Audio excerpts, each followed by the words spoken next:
All right, you're asking for it, so here it is. Listen to this. I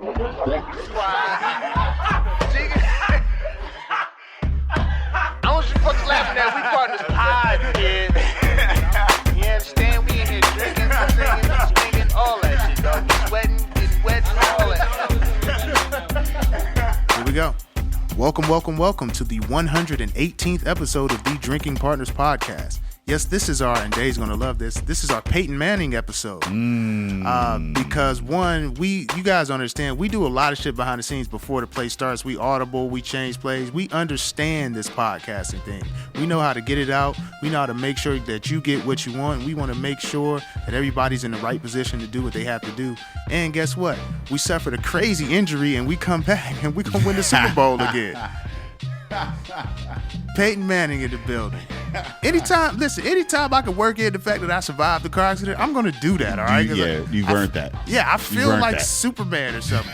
I feel like, I feel like Deadpool is what I really feel like. Ooh, yeah. I can take a bullet in the ass and then I make a joke out of it like, it shot me right in the ass. First of all, if I get shot in the ass, that's the end of any revenge I'm trying to get that day. like Martin and Bad Boys? Yeah, it's over. Like, all right, look, he shot me in the ass. Let me just take the day off. I'm going to find him tomorrow. I am half of your hosting tandem, Ed Bailey. I'm joined, as always, with my co-host, Dave Bracey. Say what up to the people. What's good with you peoples? We are Drinking Partners, and if you're looking for us, you can find us on epicastnetwork.com/partnerspod. You can find us on iTunes, Stitcher, Libsyn, and Google Play under Drinking Partners. You can find us on IG, Twitter, and Facebook at PartnersPod. 118 episodes, man.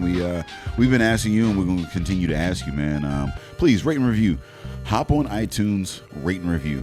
That's how we let others know that we're doing well.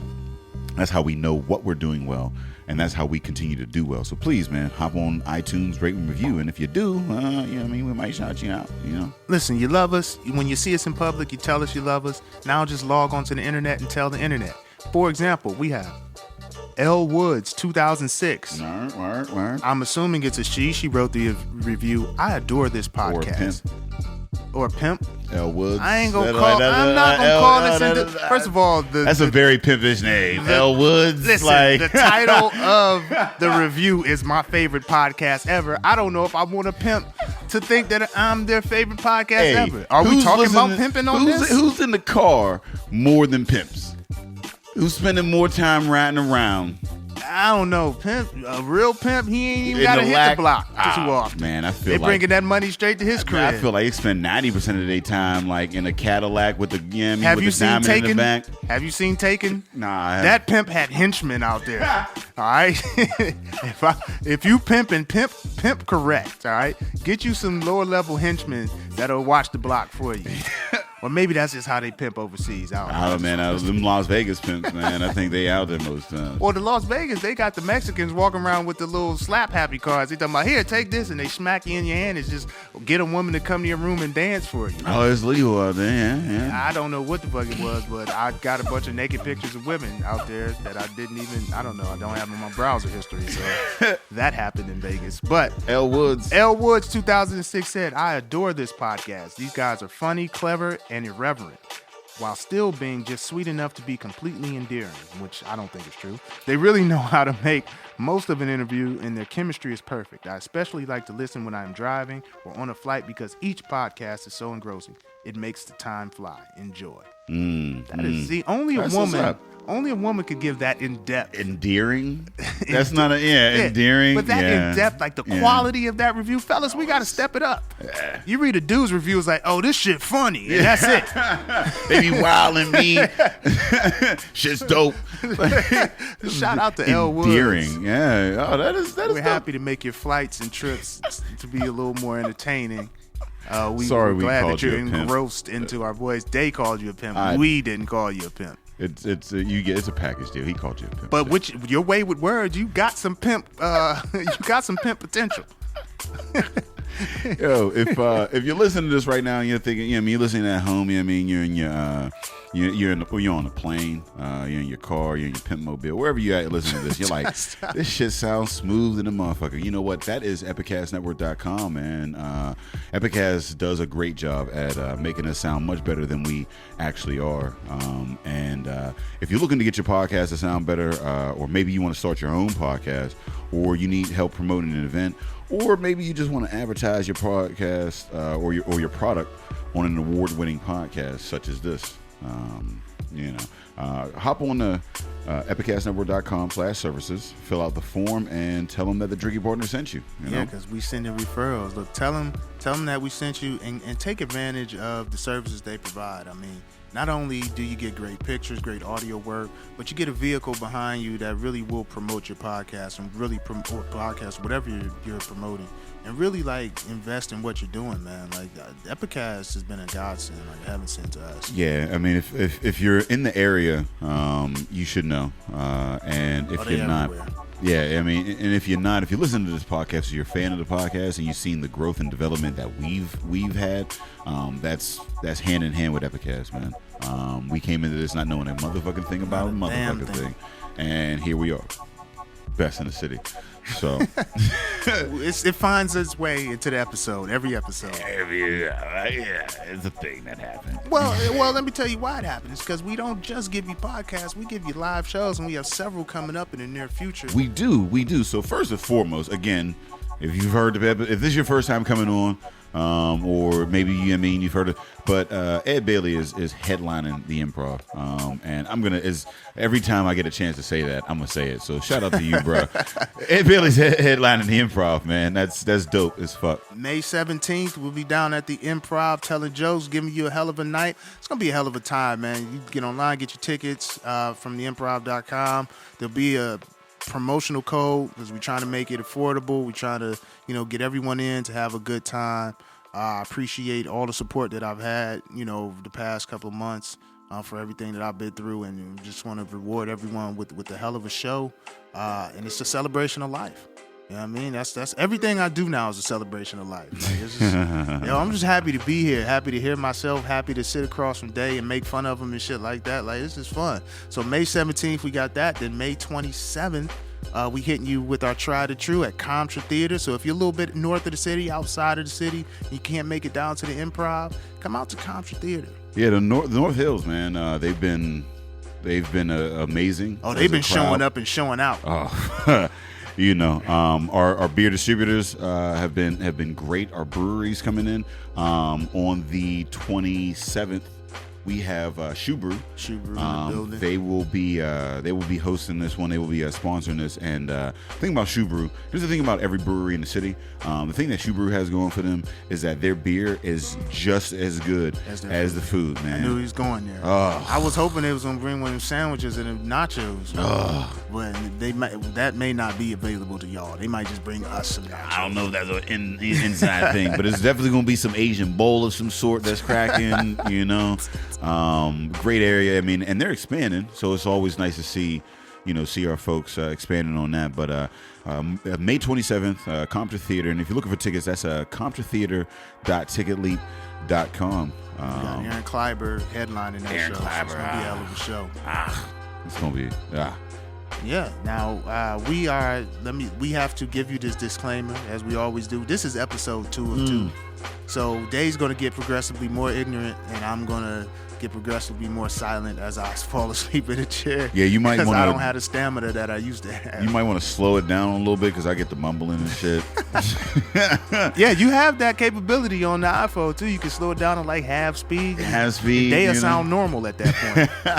And we've been drinking this Lefroy courtesy of Scott Taggart from Pitchworks. Yeah. And it's smooth and serious. Yeah, it is. Yeah, it is. Impala SS, smooth and serious. So I really like it. And actually, our guest today, we have a challenge going on.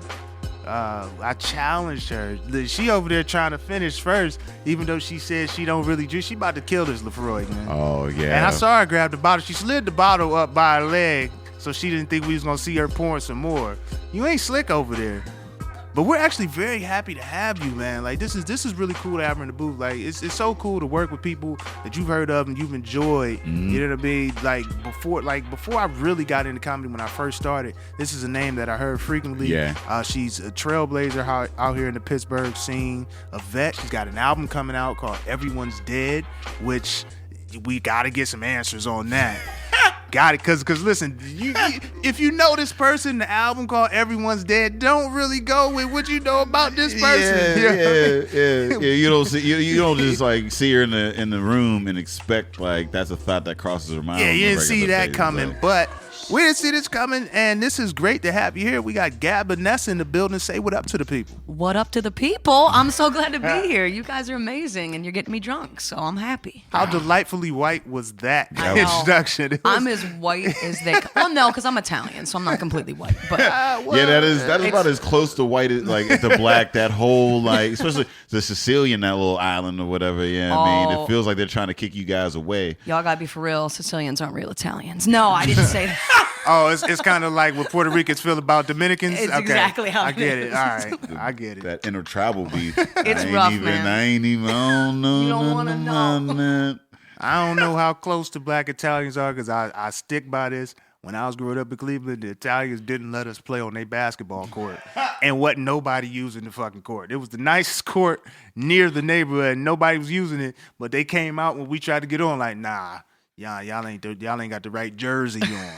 I believe it though, right? Like, because Italians, man, like they could be the worst racists ever.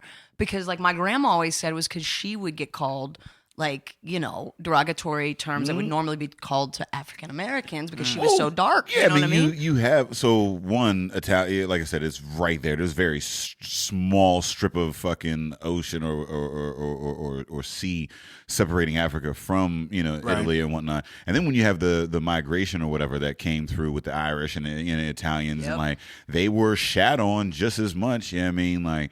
They might have had a slight leg up, but at the end of the day, especially with the Industrial Revolution and like unionized or whatever, like, and it's crazy when you look at American history, how like, there was a very concerted effort where, you had blacks and the Irish and the Italians and they were working together and like people, were like, listen, if these motherfuckers keep working together and realize that there's not much between them, then they can probably, bond and overthrow some shit. So what they did was they kind of gave some raises, a little, promotions to, to make them feel like they were a little bit better than the other class. Yeah, at the end of the day, it wasn't too much of nothing. Like, it was like $1 extra. And it was like, oh, look at me, I'm better than you because I make, $1 extra. It's like, oh, well, if you've been at a job and you've been in an entry-level position and you see somebody that just came onto the job and you got a couple raises, you feel like you're a little bit higher on the totem pole than that motherfucker. Like, you just got hired. You at the basic wage, like the starter wage. I'm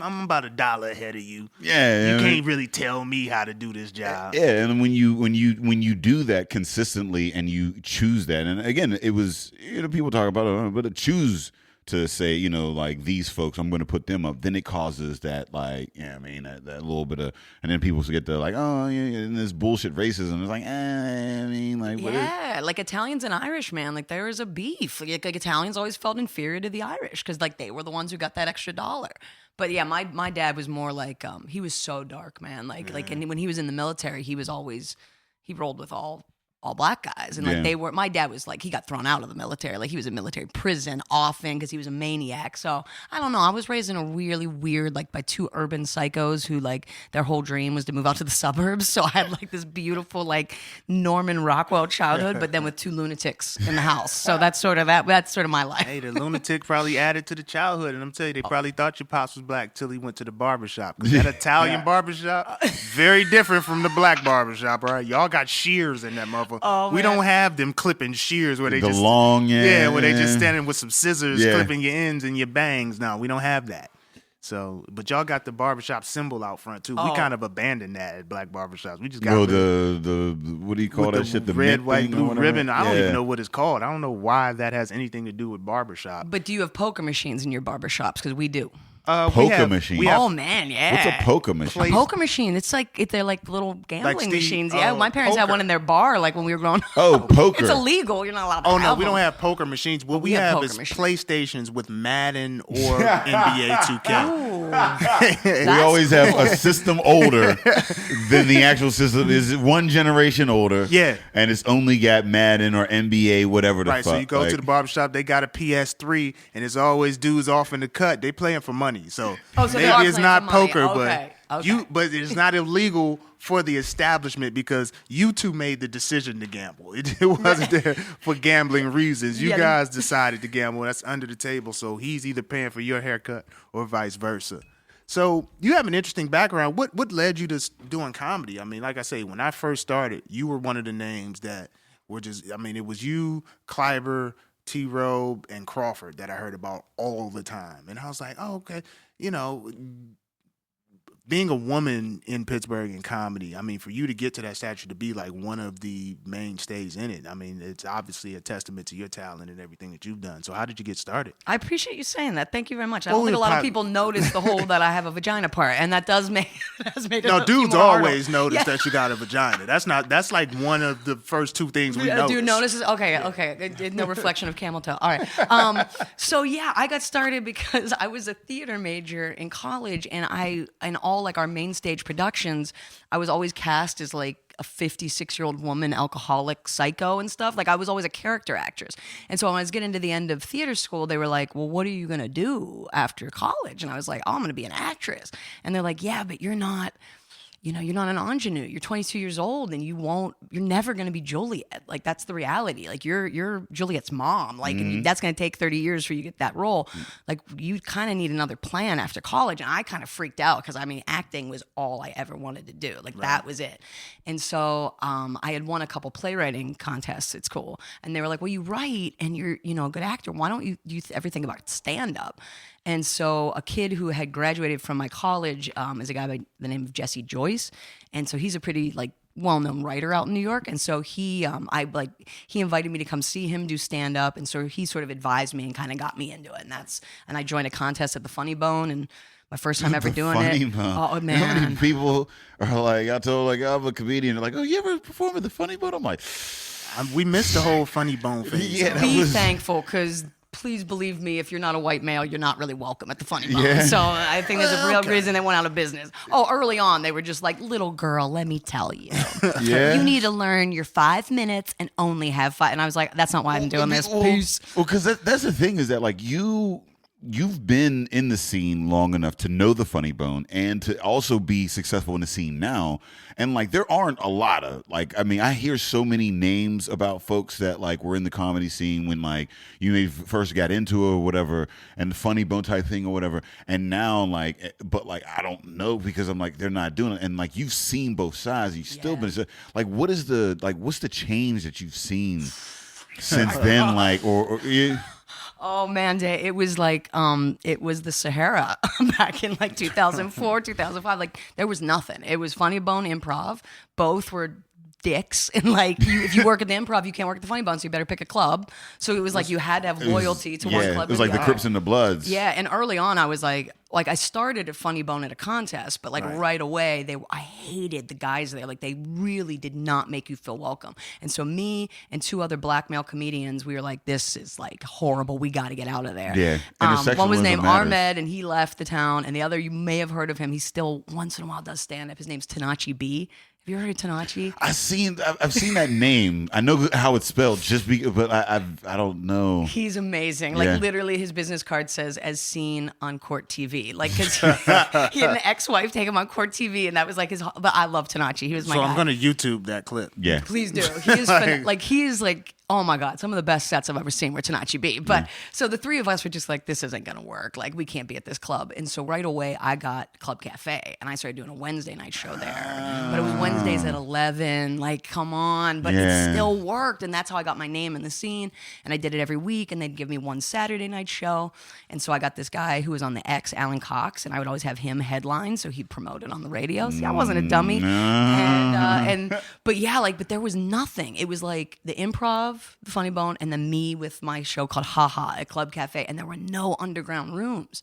So it wasn't until like years later that like people would just come to me like I can't even tell you, like there'd be 50 people who wanted stage time, and I'm just like we can't, you know. And so I'm like, we need other people starting their own rooms and producing their own shows. And so it eventually people got it, like you had to do it, but there was nothing in the beginning. It was rough. I think in that same vein or whatever, like when you look at like at right now, it's just the Improv. So, and like Arcade just kind of came up, you know what I mean? Like they opened up. And Club Cafe, I guess thanks to you, is we gotta even pay a venue. homage here. Yeah, Right. even that was like the first comedy room there. Yeah, like Carl Mullen. That was one of my first, like, when I first got into production, that was one of the first rooms that, like, first, it was the first room that I ever did comedy in. And it was also one of the first rooms that I ever booked.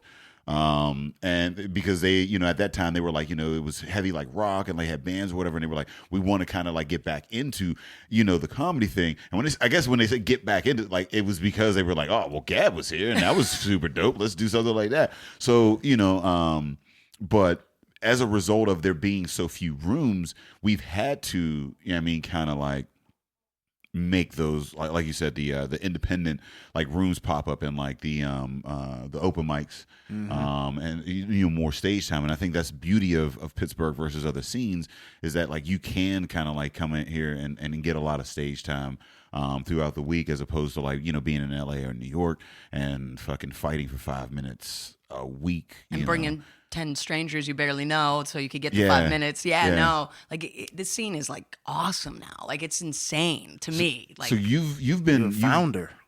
yeah, I like definitely You're a founding member of the scene. the alternative underground scene, I would say I feel like that's my baby. You know what I mean? Like no one was doing their own room thing, and like so that one I do think I was definitely a foremother or forefather on that. But I never like was interested in the club scene. Like I've headlined the Improv and I've done stuff there.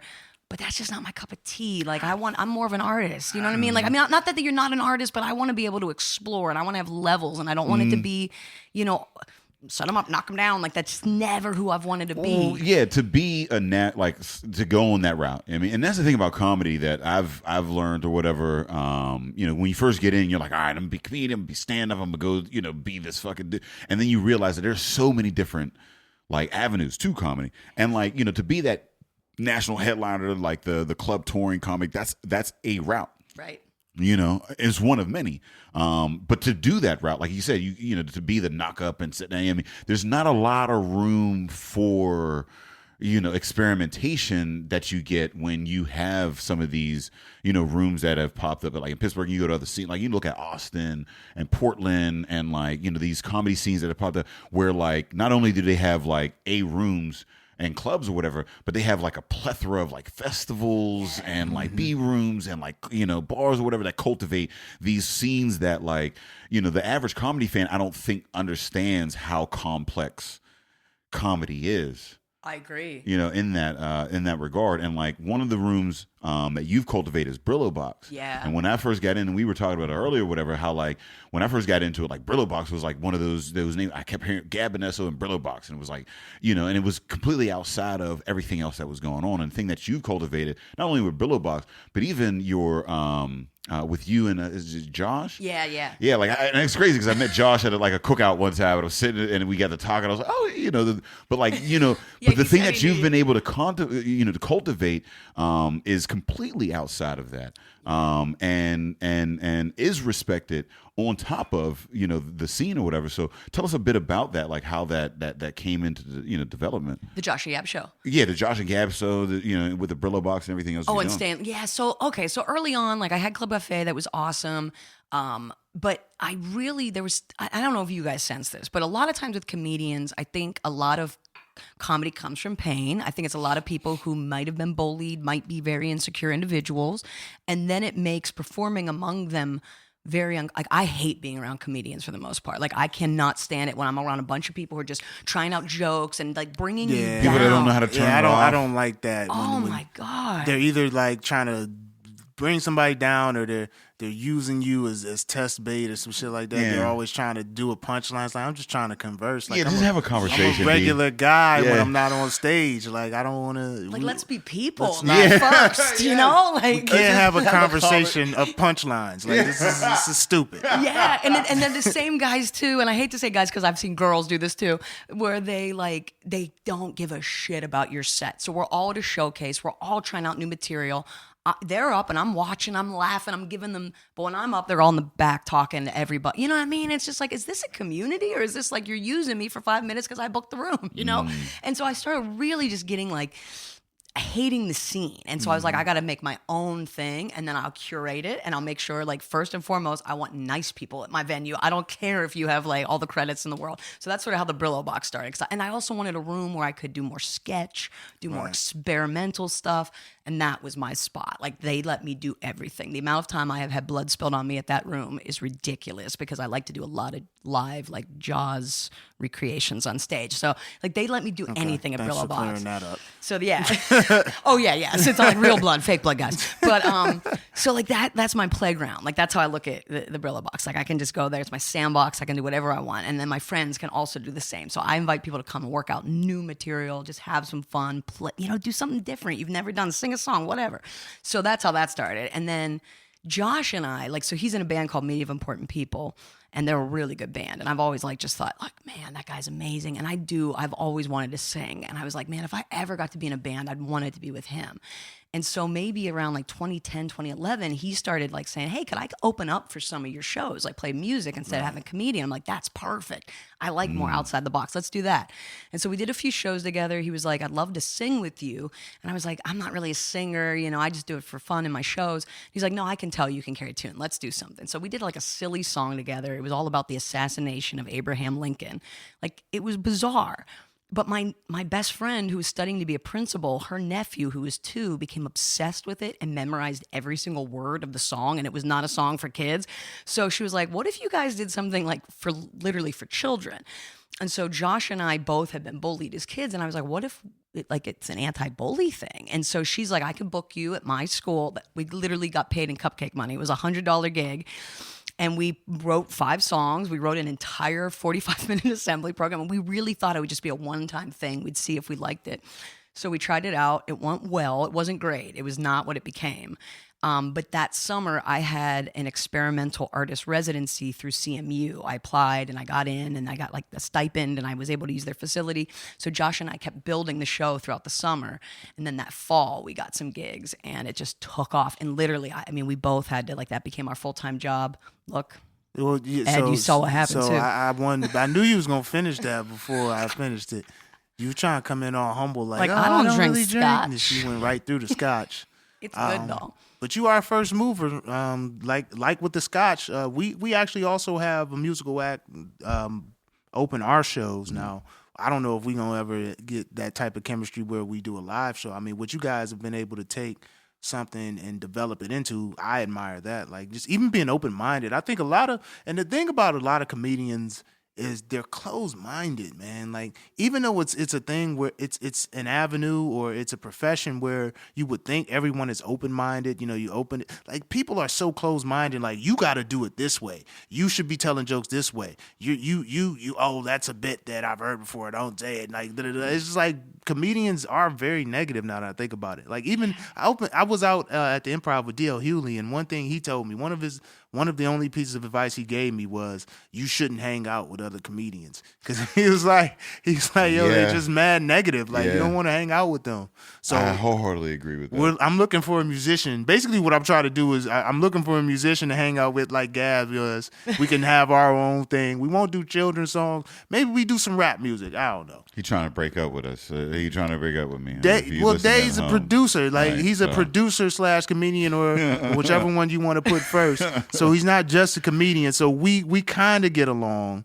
But he doesn't critique my sets much either. But yeah, man, it's just funny to hear, like, you took that disdain for the actual scene. And I actually do like the Pittsburgh comedy scene, but there's still you still run into individuals who are very closed-minded, but you decided, hey, I'm gonna make my own way. I'm gonna forge my own future in this. And you see that. I mean, you see it across the board. Anything you're trying to do, and we were talking about it on the last podcast, is the naysayers and whatnot.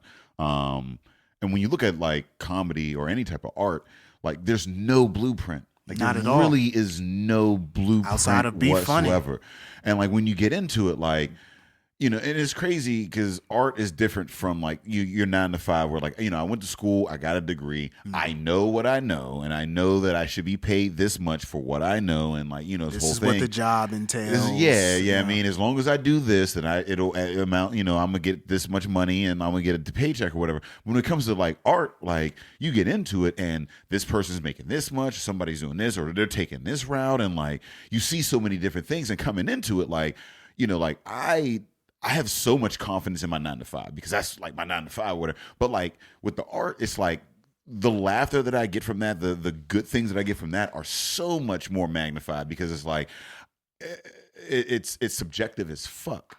Right. You know what I mean? Like when I make this amount of money for my company, I expect to get this much reward. But like when it comes to, you know, comedy and arts or whatever, it's like I don't like, this is just a thing that I'm gonna do. And do you like it? And when people do, you're like, fuck yeah, they like it. Like, you know. So, you know, like you said, I mean, going, you know, when you're looking at the scene, and folks, you know, the naysayers and who whatnot, and the politics, it is tough because people will say something and you're like, oh, fuck, like, maybe, you know what, maybe they are right, like, because they've been in it longer, or, you know, maybe they have some sort of, like, you know, vision that credit that you don't have. Yeah. I mean, like, people love to throw that shit out in your face. So with you, like, coming into it or whatever, like, I'm sure you came into it, one, being a woman, that's one thing folks are like, the fuck, like, you know, and then 2, having like elders that are saying like, you know, like this might be the thing. Like, what are some of the things that you came into? I mean, like, oh man, like one of the first things I remember, which I don't know if we could, I mean, if it's like a sexist thing, but I think it kind of was at the Funny Bone. It was after I did the contest, and there was an open mic, and I brought like 30 people. So even though I was brand new, they're like, you're headlining, because they knew they didn't want my people to leave. You know what I mean? So they used me. Businessmen. Yeah. But then by the time I go on, they're like, oh, you know what? You only can do 1 minute. And I'm like, 1 minute? Wait, like, I'm just they starting said out. one. Are you minute? serious? Like, swear no. to God, it was at this room 1 off of the minute? Funny Bone called the Green No, Room. Yes. Did they say 5 minutes and it felt like 1 minute? No. Or it was literally they said moved you it to could a come 1 on minute. the very end Yes. and 1 minute? Because the place had to close. And I was so upset. My friends were so up. It was all like actor people that I was in a play with. I've never heard that in my life. It That's was fucked so up. bad. So I get up, I do my set, and I actually did a really edgy ass joke. I had one joke, and I was like, I'm doing it. And it was like, and the punchline was like, almost like referring to Matthew Shepard being murdered. Yeah. But it was like, you know, it was like one of those kind of jokes. And it killed with like my group of friends and Gene Collier, who was like a veteran Yeah, comic at shout the out, time. yeah. And so, but then the owner came up to me and he's like, you know, as a female comic, you really shouldn't be doing like stuff like that. You shouldn't be doing political, edgy stuff like that. And I'm like, why? And he's like, well, I mean, if you're gonna have success, he's like, I think you have good stage presence, but I really think you need to like write your material more appropriate for a woman. Is that what you got from the minute that from I my, was... from my hot minute about Matthew Shepard. And then he was like, and you really should think about how you dress. And meanwhile, I'm wearing like just jeans, like a regular t-shirt. And I had on, it was like when bowling shoes were kind of like somewhat trendy. They were never trendy, but I thought they were. So I was wearing like bowling shoes. And this guy who won the contest that I lost had the exact same outfit on as me. And that's why I wore it. Cause I'm like, I guess that's what a comedian wears. And I went, but I'm wearing what the guy who won the contest the other week was wearing. And he's like, yeah, well, he was a guy. And I was like, oh no, this is how this is going to be. And Gene Collier walked over to me and he was like, look, don't listen to anyone in the scene.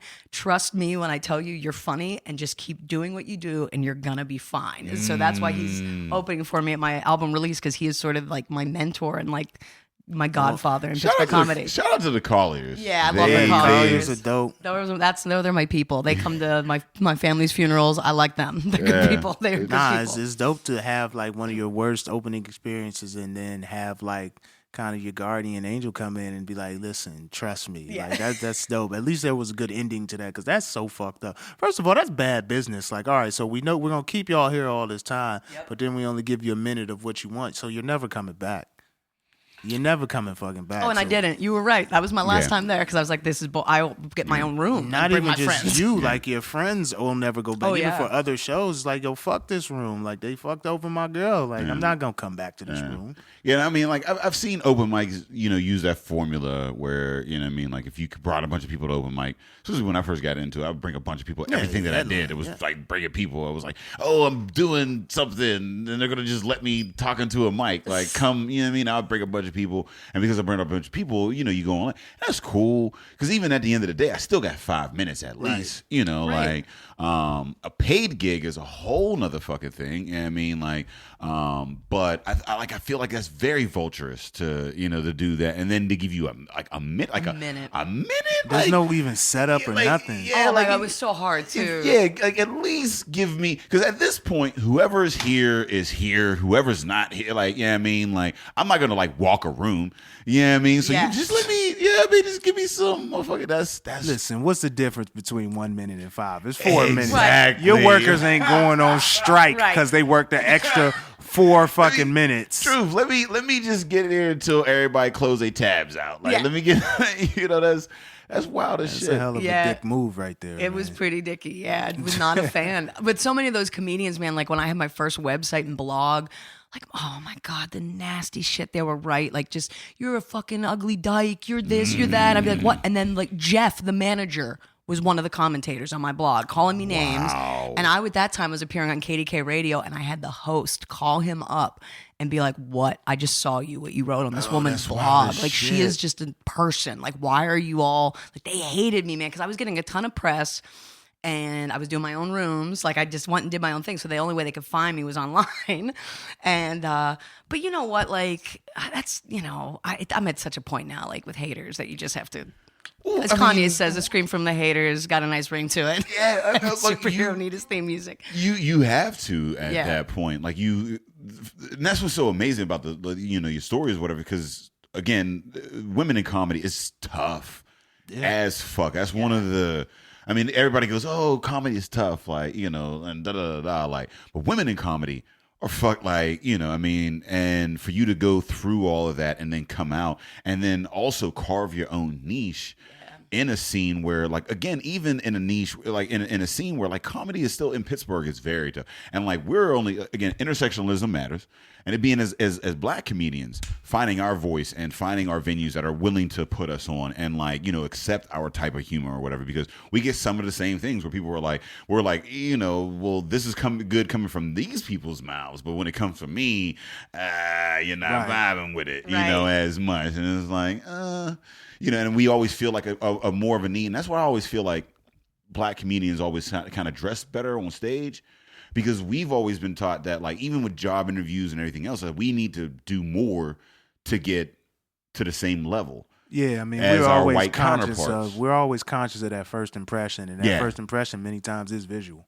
Exactly. Oh my God, yeah. And as a comedian who does take into account what he wears on stage, it's not even about being like in the most trendy, expensive shit. It's just like, making sure my shirt is ironed, make sure my shoes is fresh. Give them a reason not to discount me early. Make sure your hair is cut and you got your beard. Like, getting ready for a show involves the barbershop for me. Yeah. That's beautiful. I love that. Though. Yeah, ain't no way I'm just getting up on a Saturday like, I got a show later and my shit just wolfing. Nah, I'm in the barbershop at 10 o'clock in the morning. Like, why are you here? Because I got a show at 8. Yeah. Well, as a bald dude, I've been my own barber for the last like 4 years.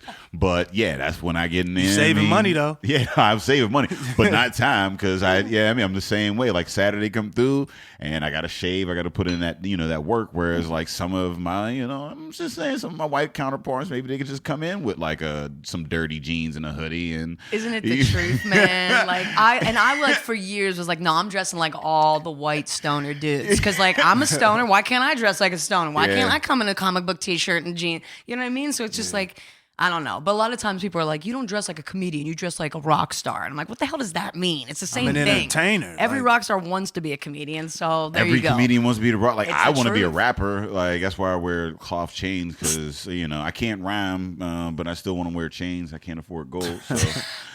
I just want to be a playwright, man. I hope that at the end of my days, I get paid to write plays. If anyone still goes to the theater, I don't know. Well, Probably out here not. there's a playwright. Just the Playwrights Theater downtown that we used to do our shows at. There's Contra Theater. Shout out to Contra Theater. Yeah, I mean, there's plays going on there. I mean, whatnot. In Pittsburgh, there is this void, or there is this hunger for arts. And I don't think a lot of people can necessarily, like a lot of the patrons, I don't know if they can even put it in words, but just like in general, and this is funny, I was talking to my girlfriend last night, like, so basically, once you get to a certain point or a certain age in life, you just want to do something different. You just want to do shit. You know what I mean? Like, and that's where I think we fit in well. Is we always give you shit to do. We always give you something to go somewhere and be entertained. And that's why with our podcast, we don't just do the podcast. We do the live podcast as well as the live comedy shows, is because we want to make sure we're attacking you in every portion of your day. Like, hey, you on your way to work, you can listen to us. Hey, you finna go to this brewery and have a beer? Oh, we're there. Hey, it's Saturday night, you looking for something to do? We you know what I'm saying? We're involved in that. I mean, You got to do that though, right? You have to do 100 different things. That was the thing about Pittsburgh, was that I got sick. Like, so, I grew up in Pittsburgh. I left, and then I came back, and like when I came back, like it was behind the times, whatever, and everybody was like, "There's nothing to do in Pittsburgh," and there wasn't. There wasn't shit to do in Pittsburgh. And then, the scene started to pop a bit or whatever. And like, as we got into it, and it's so weird, like, before you get into entertainment, you see it as like this fucking weird, mysterious thing that people are just doing, and they've always been doing it. And then once you started to get into it, like, like when you got into comedy, like you were seeing, comics as like, these folks or whatever. And then you realize that this is something I can actually do. Right. That moment where you're like, wait, I can actually put on a show, Yeah. So, when I actually realized, we start to realize like, oh, I can actually do some things and give some people other, other things to do. Then, I guess for us, like, especially with me and Ed, like, I just want. So when people, they hop on a Facebook and they're like, oh, there's nothing to do in the city. No, that was cool 10 years ago. Right, but now this is. But yeah, if you go, oh, there's nothing to do in the city. No. Yeah, we somewhere doing something. Yeah, there is always something now to do. Yeah. And I guess a part of our endeavor into promoting our shows was from the frustration from the scene, frustration from, where the bookings were coming from, or, they only, because one thing me and Dave felt like is initially it was like we only got put on shows together. Like, it in was February. That was. That's awesome. I can't even get booked in March. That's Women's History Month. Yeah. No one knows my number, so it's cool. Yeah. Plus, I'm producing it. I'm not on a show. Let me tell you, that's the truth of this kid's story. Yeah. Nobody invites me to be on a show. It is rare. I put it out a month ago. I'm like, I just want to say I'm putting out an album. So if you book shows, I'd like the work. And Garrett Teitelbaum was literally the only person to be like, hey, I could put you on a show if you want to do it. I'm like, yes. I wish I'd have seen that. We definitely, because we definitely want to get you here. down. I am here. I am but excited. I think the Contra room would be awesome for her. I man. almost Well, John see, I've Dick been- said I could jump on one room for his festival, and then I was like, but I felt so guilty because it was like jumping on, and you guys were the only room I wanted to jump on, and I was we like, definitely- and then I was we like, I should didn't want to like headline. take someone else if I come and do 7, like, are you gonna lose 3 minutes? Are you gonna? And I didn't want to do that. Well, first and foremost, we love a room. We love you, and like it's great because like you are very hard to book because None you're of busy. those were complete thoughts. Oh my god, Very busy. I'm not hard to book. I'm literally watching This Is Us, the same episode every night of the week. Like, you have no clue. Oh, you know, Baby you girls are doing definitely- anything, y'all. Like, I am home. Yeah, no, you Every night. definitely need to come down to Contra. Yeah. It would be Yeah, we have to fucking get you down ridiculous. there. I mean, I'd love it's to. in the round. It would give you all of the freedom to be whatever you want on stage. Why we haven't had her? It's just an oversight on our part. No, I'm not like, this is nothing. It's an oversight. man. No, it's an oversight on our part because in thinking about it, you would be the perfect headliner for that. It's oversight maybe on your part. I have actually, like I said, for me, it's always just been a damn. scheduling. You know So what I we mean? tossing like each thing. other under the bus. What are you talking No, about it's under the okay. bus? Well, I just, because it's a two-headed monster. And now, in your and you know what I defense, mean? Like, with I Josh just- and Gab, we did, like, literally in last school year, we did 280 shows. Oh, damn. Yeah, in a exactly. school That's year. what I'm saying. It's So, like and you're I get booked that. Like, where you white. might think like, oh crap, they just did 27 shows in a week, and then we post it. I'll be like, we did 32 shows this week, and I have no voice. And I do think sometimes people are like, oh, I'm not gonna bother. Yeah, that's her. what I'm saying. Like, it's one of those things that, like, I just, like, when I'm thinking of shows to book or whatever, it's like, I think you'd be great for it. But I just see so much shit that's going on. I'm like, man, like, we ain't even, like, we got to get into, like, the 6 months range before we can even, bring that on.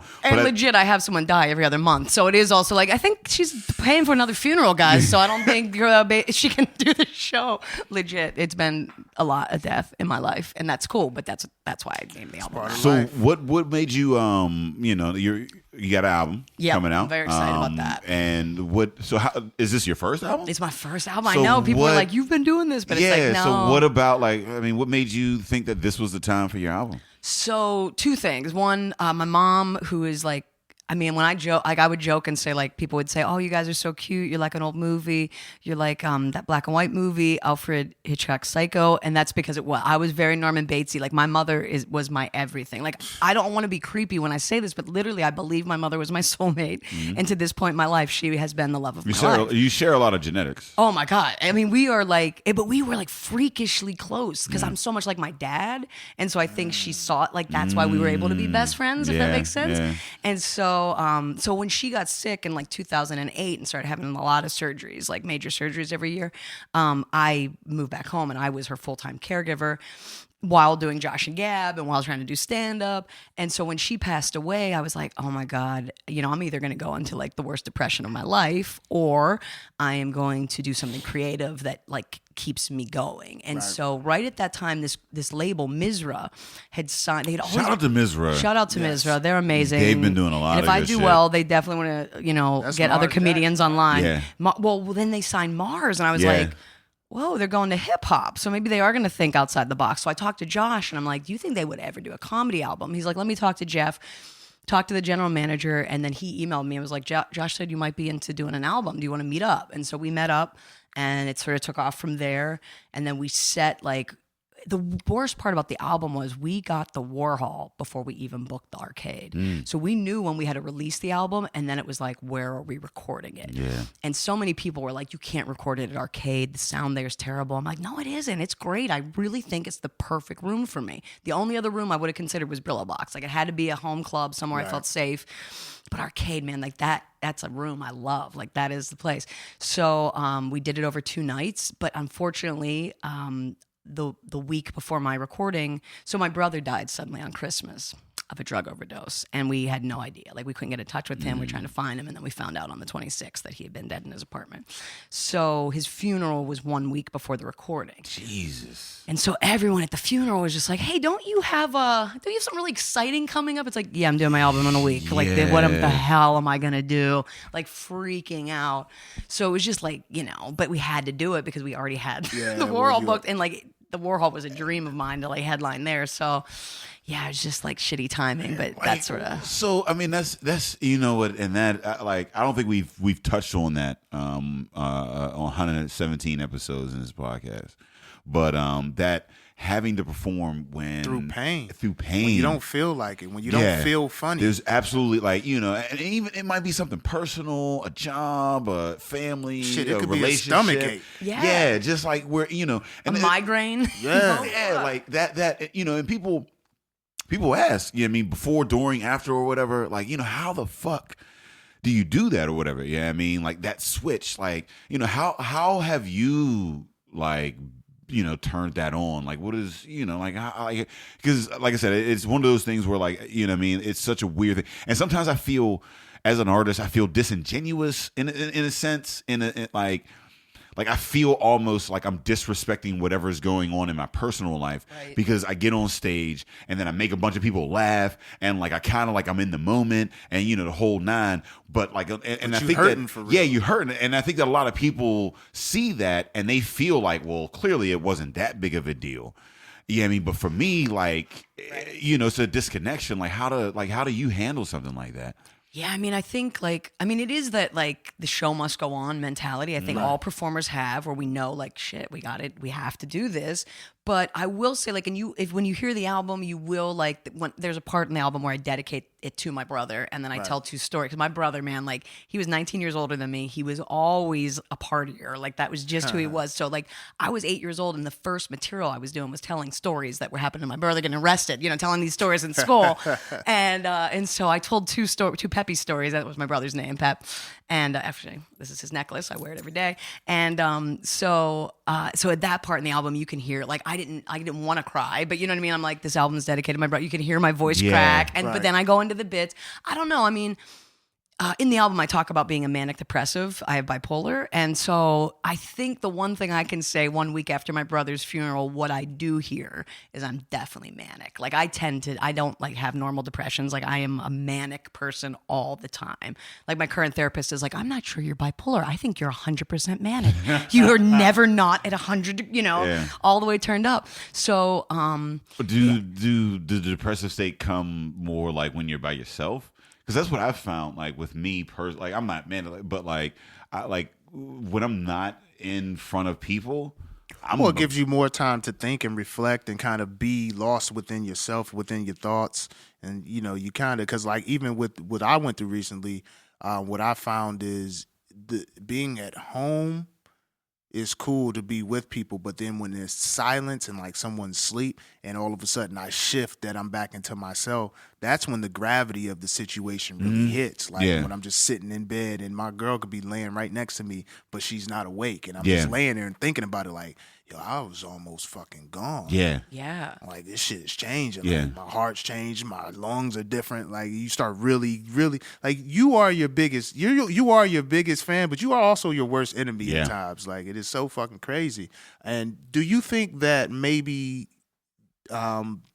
these experiences humanize you on stage to the degree that people are more interested in you as a person?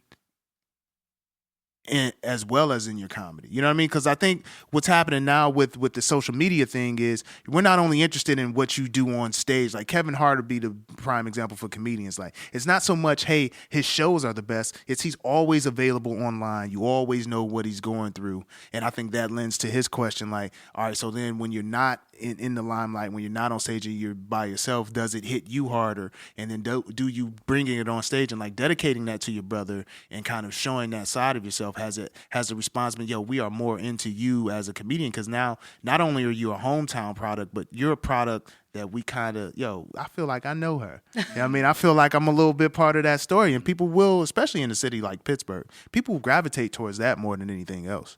I do think so. I mean, I do feel like the one thing I usually get from an audience is like, what I love about you is how real you are. Like, because whatever's going on, I will be talking about it. Like, I can't not address the elephant in the room, which is like someone in my life dying or my mental illness or whatever is happening. Yeah, I like to look at the bad parts of life and then, put my absurd spin on it. And that is sort of, I do think that's true. Yeah. And one of my good friends who actually how I think I also got connected with you guys is Rick Seaback.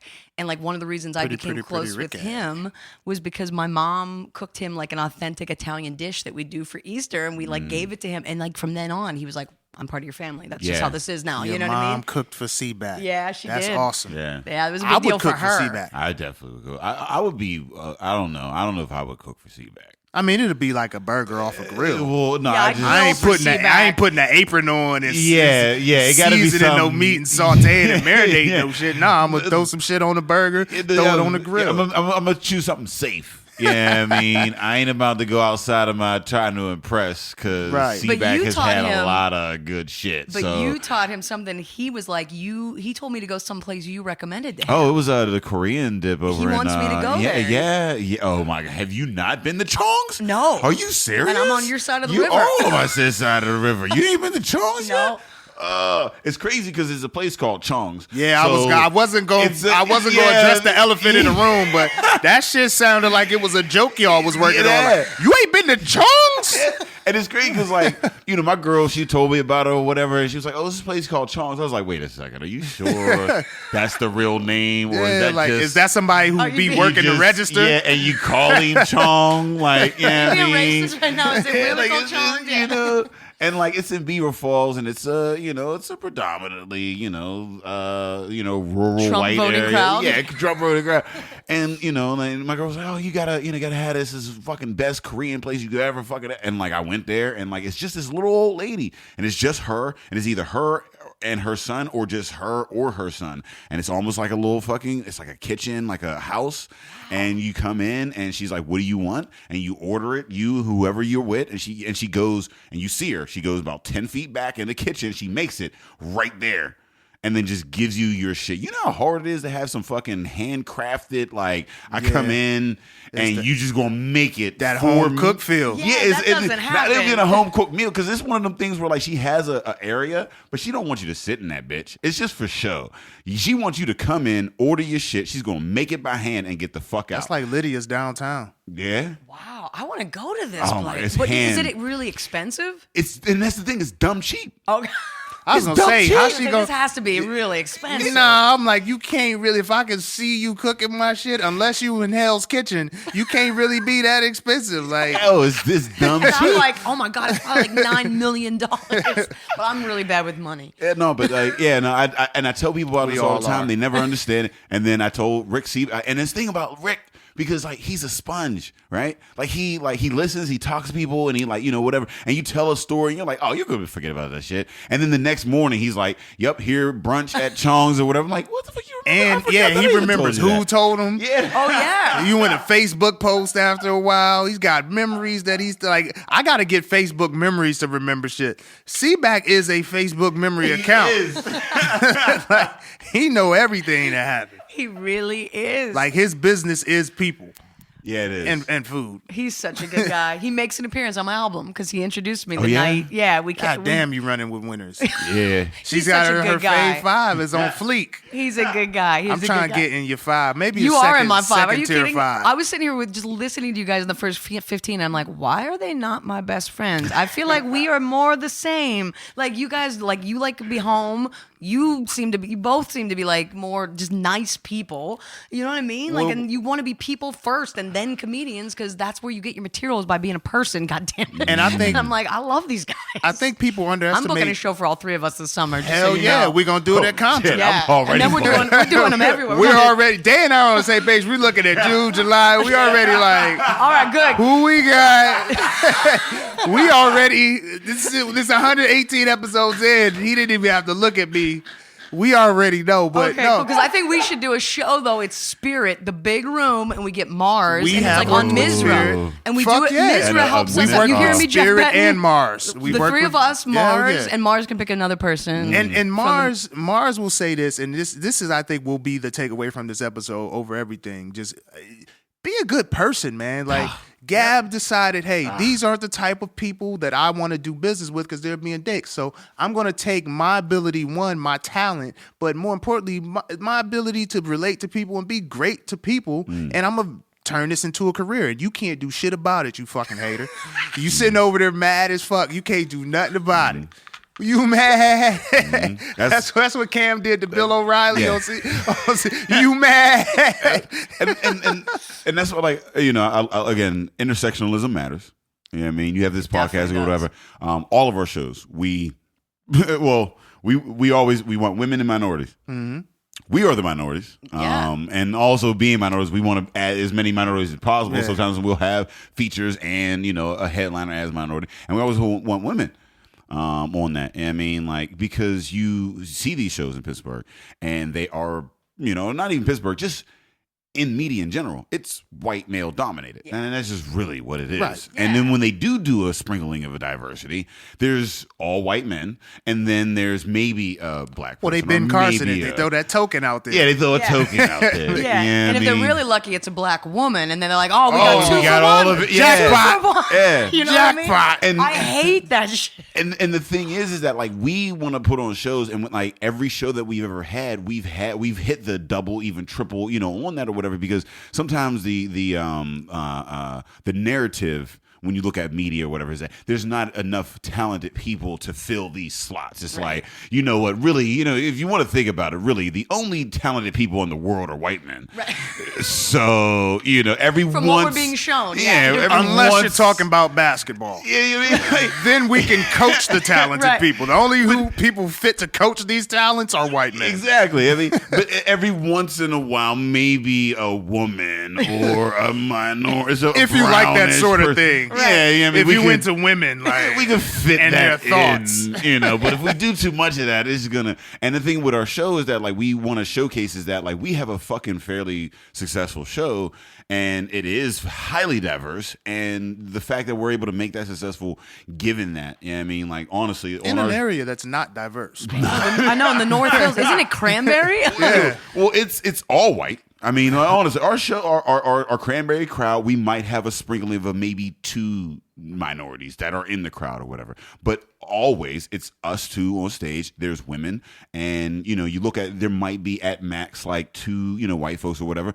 But they really do. They support it greatly. They enjoy their time. It's seamless. right? And it's crazy being in that situation as a black male coming from Braddock and doing comedy in Cranberry.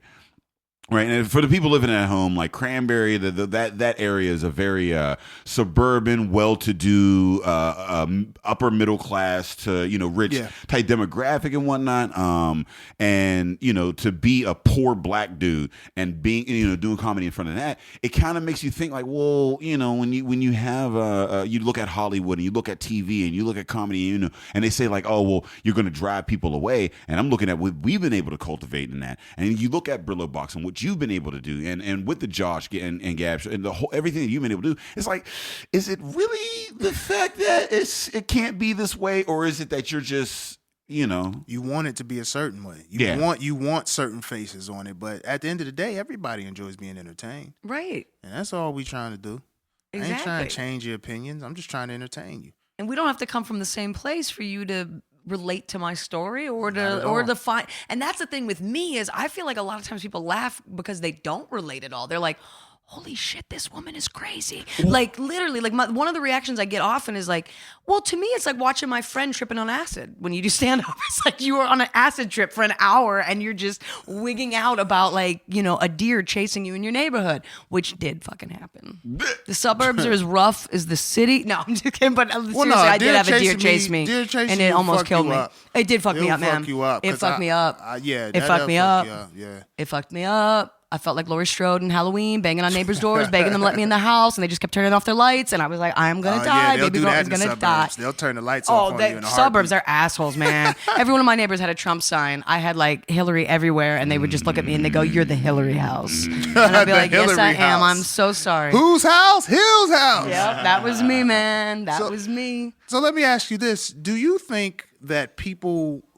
And this is my opinion, and I don't even want to ask you a question because it's just really my opinion. I don't think that people can't relate to you on stage. I think what happens is when I tell a story, the funny elements of the story, that's good. But I think what people find sitting in the crowd, and this is why I feel like I've been successful out here in Pittsburgh, especially performing in predominantly white crowds, is maybe they won't relate directly to the story or the exact scenario, but the feelings that I had in that scenario, they can relate to.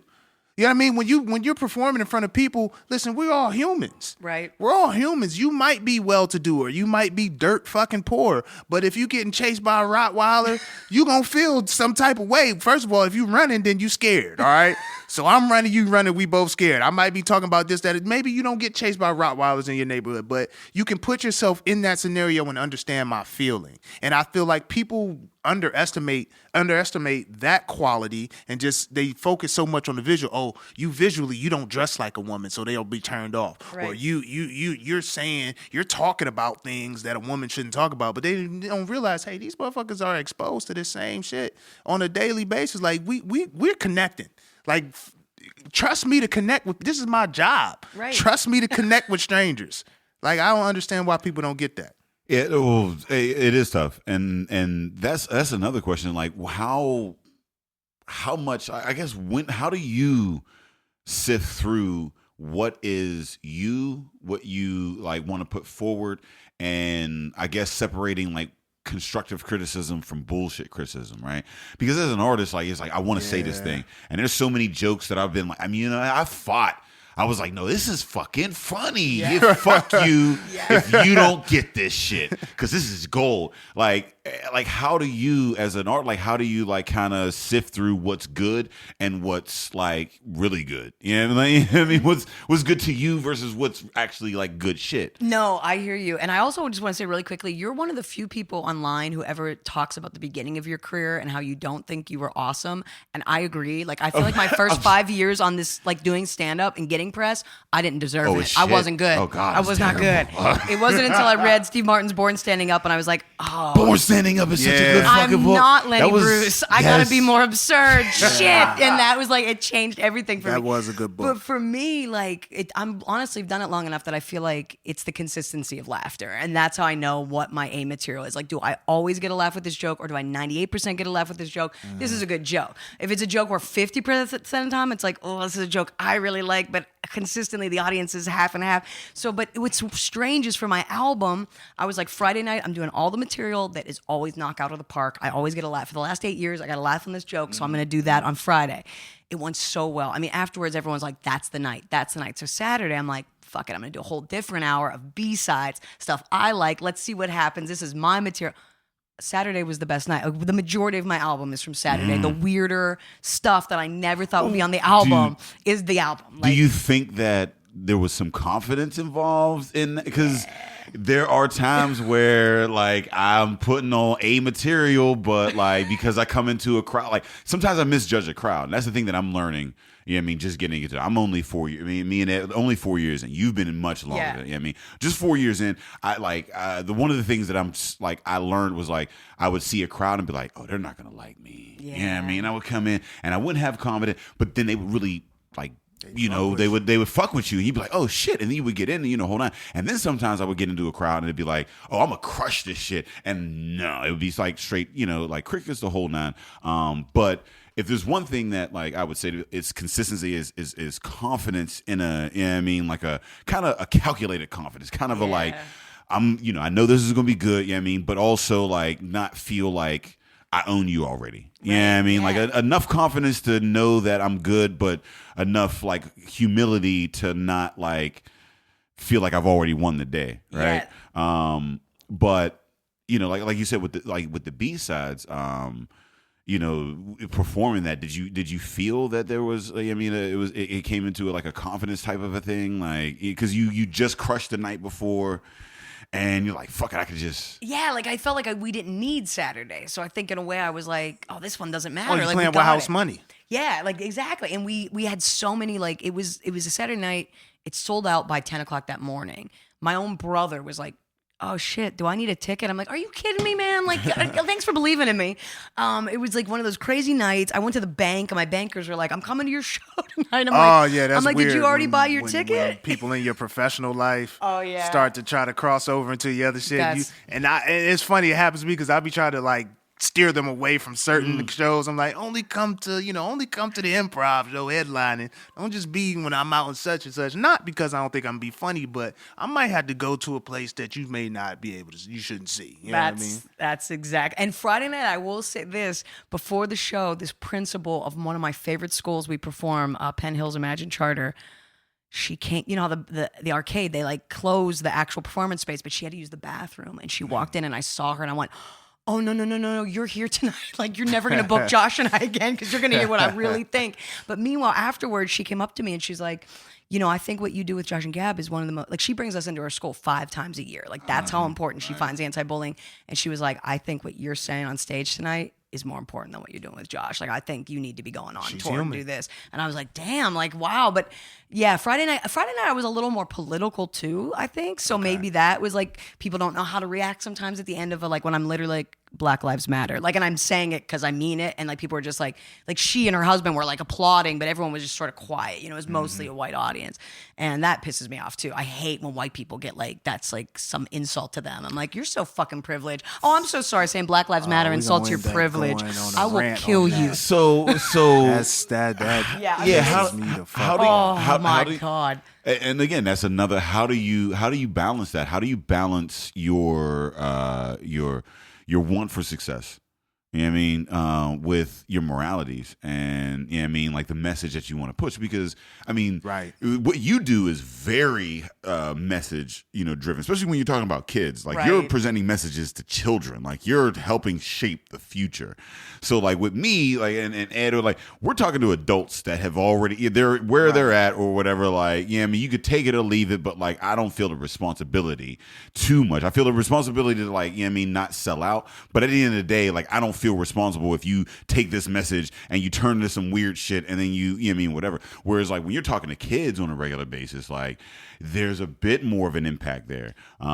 So how do you how do you flesh that out, like your message, and feel like I want to maintain a message but also maintain like a career. Like there Right. has to be I mean, I'm sure there's conflict there in some. on that, And that's been tough for me. I will be honest, because like I feel like at the end of the day, it is more important for me to be known as a good, kind person than a successful comedian. So like I feel like that already is like a shot in my leg. Like where like it's like, you know, that's not the drive of most comedians. They're like, fuck you, I will step on your neck to get where I need to go. Right. And I don't want to do that. Like to me, it better be, you know, it has to be where I'm staying true to Gab. Is there experience where like you've had to kind of like choose morals over money? Like, is there a situation that, because It's so funny because I'm kind of going through it right now. We were loosely talking about, so there's only one comedian in town I don't work with. And the only reason I don't work with him. Okay, time out. And I don't know if I want another one of these. I don't want to name drop him. I'm not going to name drop it's him. okay because I already name dropped him. He's gonna drop his several name. times. I and don't, you know, and it's only because he has been very nasty to me. He and another guy created a website of hate against me called Gabinesso. They took my name, got Gabinesso.org,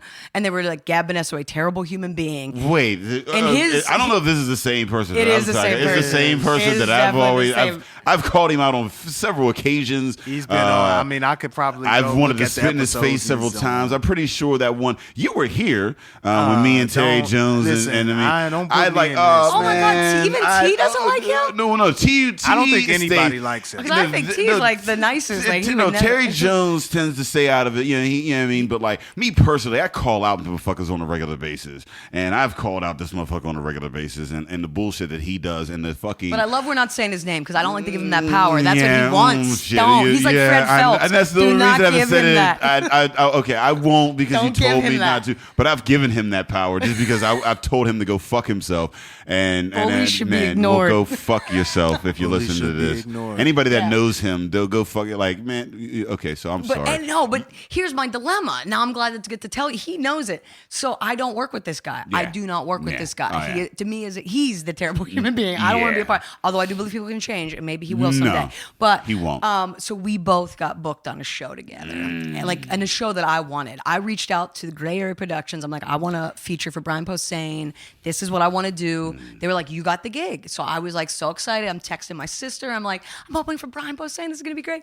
And then later in that day, I had to go do a couple anti-bully shows, and she texts me and she's like, I got bad news. And I was like, what? And she's like, look who you're also opening with. And I was like, no. And normally in the past, I'm like, F it, I'm out, he can have it. But I was like, I'm so sick of this. Why do I give up my opportunities? Because he's a bad guy. And so what I figured at this point, the best thing I could do is do the show.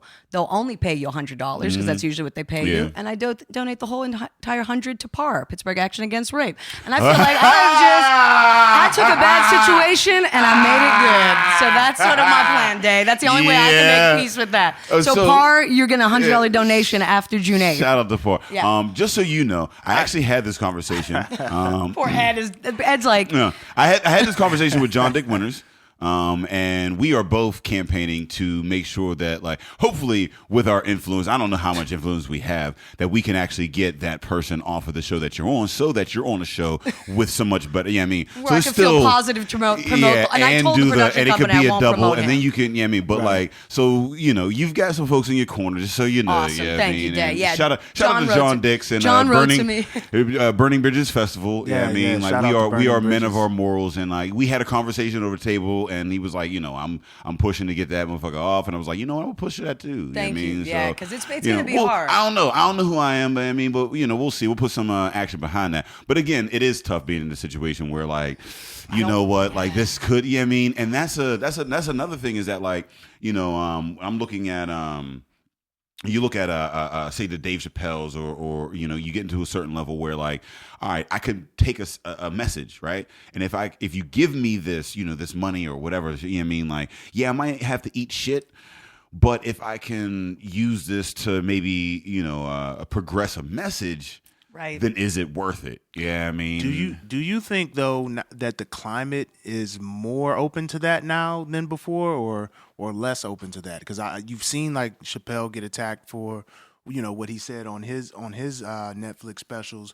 But this is also a more quote unquote liberal and progressive, you know, progressively thinking like demographic or society now. So you would think Like conventional wisdom would be, hey, we would be more into comedians who will step out and say or have a message. But for some reason, still with people, there's still a large group of people that are like, nah, there's certain shit you just can't say. Oh, yeah. Like, it's just certain stuff that you can't say or you shouldn't. And there's not even that certain stuff you can't say. It's like, well, you shouldn't say that on stage. Like, even though people always think it or this is something that is well known and, people kind of think about it or you say it with your friends off in the side or whatever or in conversations or when your friends come over, whatever, but you ain't supposed to say it on stage. Like, do you think the climate is more geared towards that or do you find more comfort with your style of comedy now? No, I this is such a great question because this is so like right now, and I do think like in part like what Josh and I did going into the schools and like explaining this like including everyone and how to speak and how to deal with people who especially in the transgendered world, like don't say him or her, maybe say they, things you just need to learn. That's one thing. That's life. That's getting through school. That's like, cohabitating within this building where we all have to get throughout the day. In terms of stand-up, I'm kind of on the school of like the comics who are sort of like, no, like we have to be able to talk about anything. Like this is self-expression. Every time I tell a joke, and even a joke that is not going to do well with an audience, I'm growing as a person and an artist. So if you don't let me make these mistakes, I can't get better.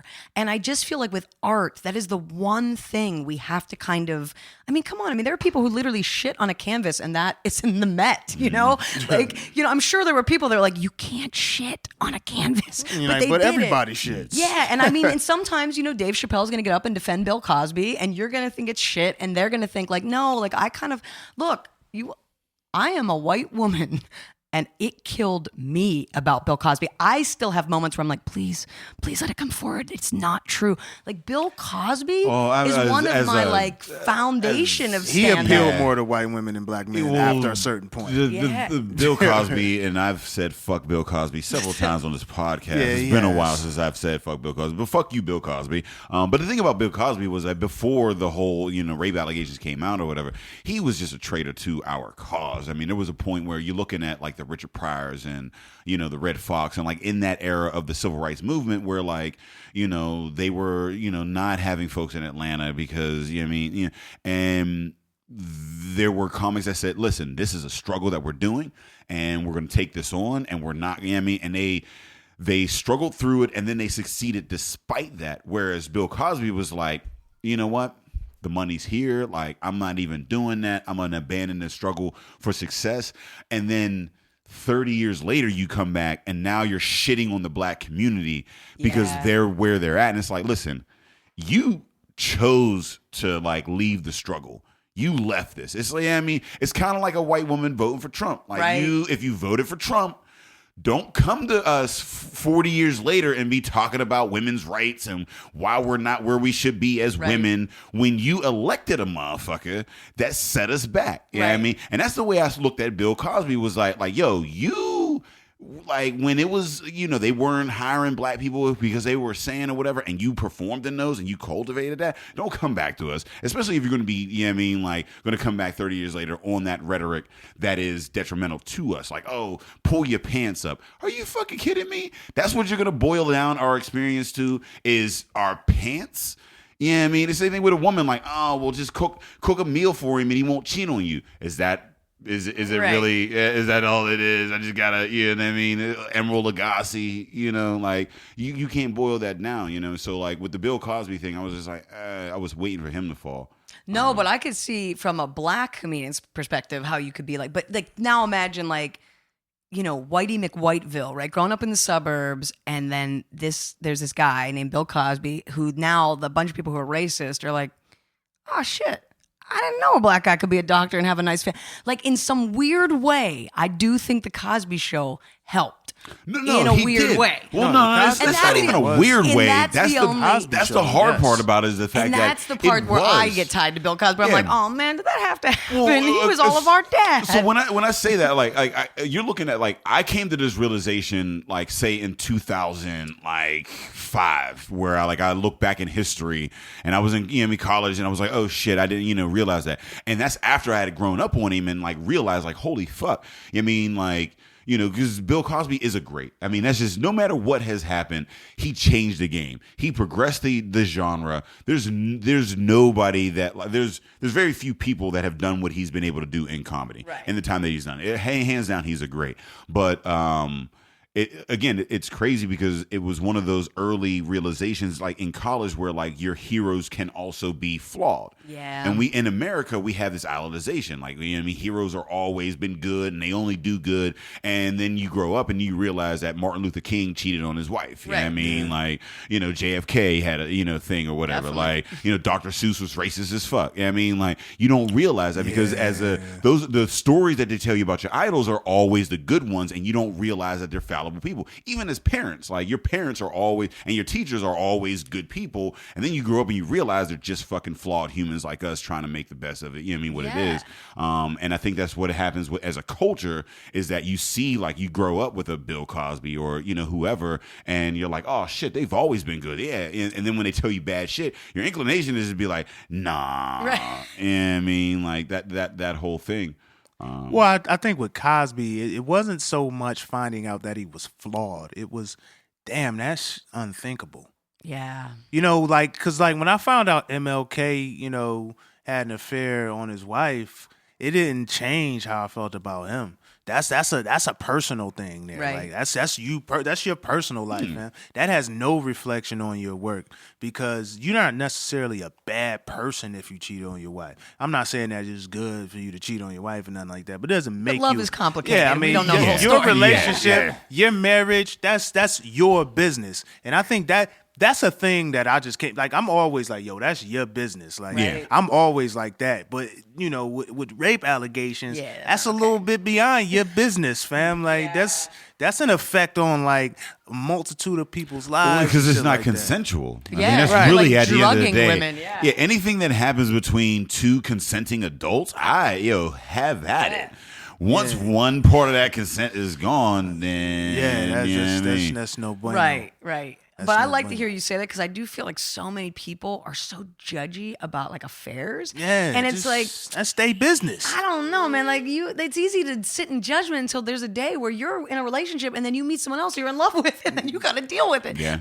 Growing up, I was obsessed with Spencer Tracy and Katharine Hepburn, or these old time movie stars, and their whole thing was he was married but had a 27-year relationship with Katharine Hepburn, and that was I was raised on this bizarre love affair, so I have a really and kudos to him to keep her at bay for 27 years. Yeah. That's a long fucking That's time. a long time. Nowadays, and women women, it's not the same climate as before. Men don't have that same leverage on women now, so you can't fucking just have nobody at bay for 27. No. First of all, you got somebody sitting on the first date for 27 minutes and they don't know where the fuck they at. They hold on, we ain't going to this next portion of the date till I get some clarity on this. And I always find it funny when people are talking about online, relationships are different now. Men, they don't have as much respect as they had in the back in the day. And it's do you understand that they used to punch people in the face? Men are way more respectful. You talk about chivalry.